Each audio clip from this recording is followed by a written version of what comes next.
I'm going to share with you how I felt surrounding my son's autism diagnosis. Not like the whole thing, but I'm talking about the actual day, how it went, and everything emotional leading up to that day. Because his birthday's coming up and he's going to be 9, and he was actually diagnosed 3 days, I think, or 2 days before his 5th birthday. So I always think around his birthday about, how far we've come and how much more acceptance there is and normalcy there is in our life since his diagnosis.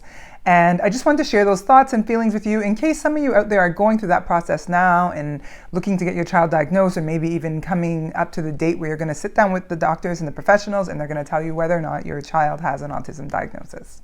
So for us, there was actually 2 diagnoses days.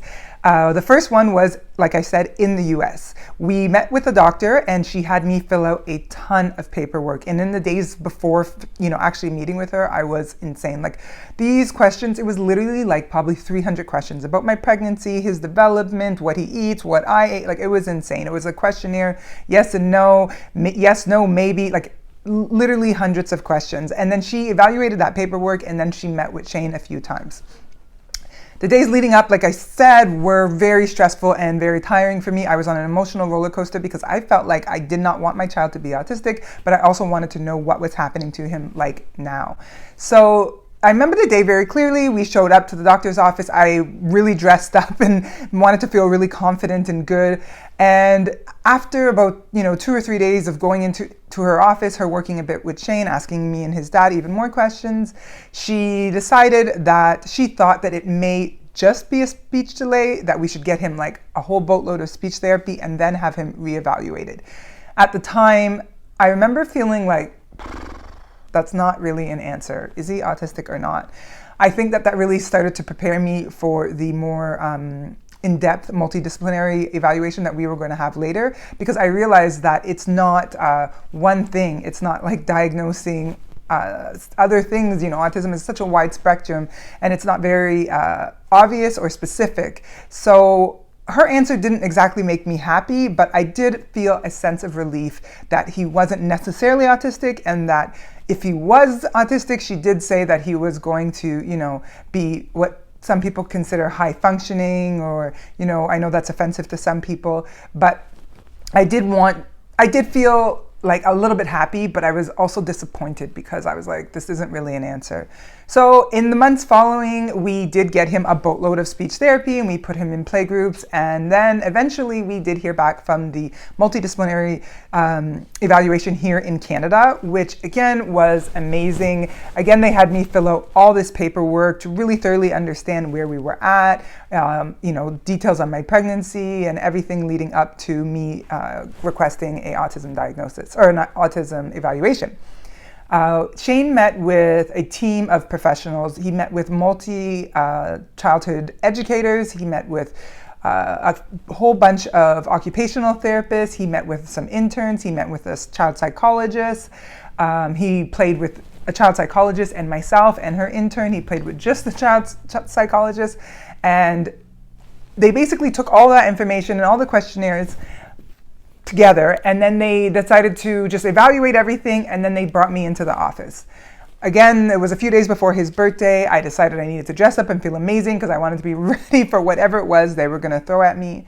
And I remember just sitting there in the room waiting for them to come meet me and my mom. I went with my mom because his dad was in Texas at the time.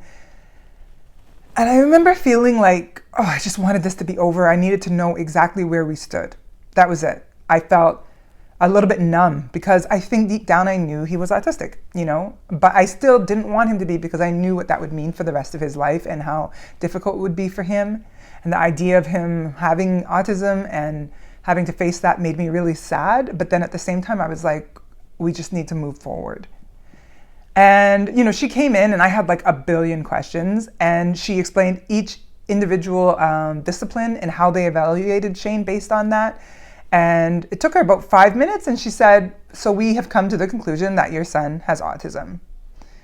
And I sort of paused and my eyes welted up.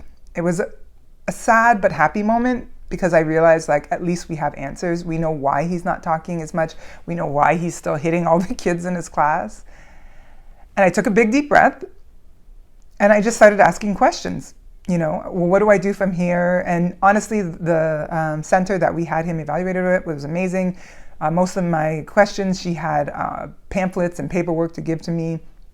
It was an amazing thing, to be honest, to know and to feel like this person understood where I'm coming from and wanted to help me make the best of the situation and to help my son reach his truest potential.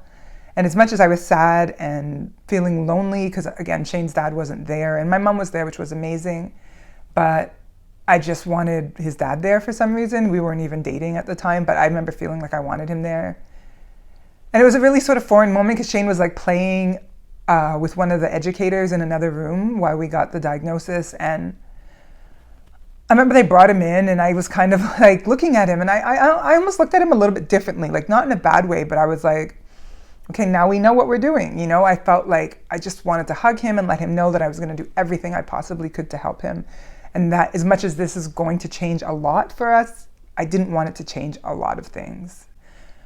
I didn't want people to look at him differently. I didn't want him to feel different. I just wanted him to feel like a person who has autism and this is the way he was born into this world. I felt very lonely because I didn't want to talk to my family members about it, and I was insisting that my mom didn't because I wasn't ready to use the word autism without crying. That actually took me about a year. Every time I heard the word autism, I felt like welting up and crying. So that's pretty much it. That's how the diagnosis went for me. It was an emotional roller coaster. It took me a long time to be able to say the word autism after. I was disappointed and happy at the same time.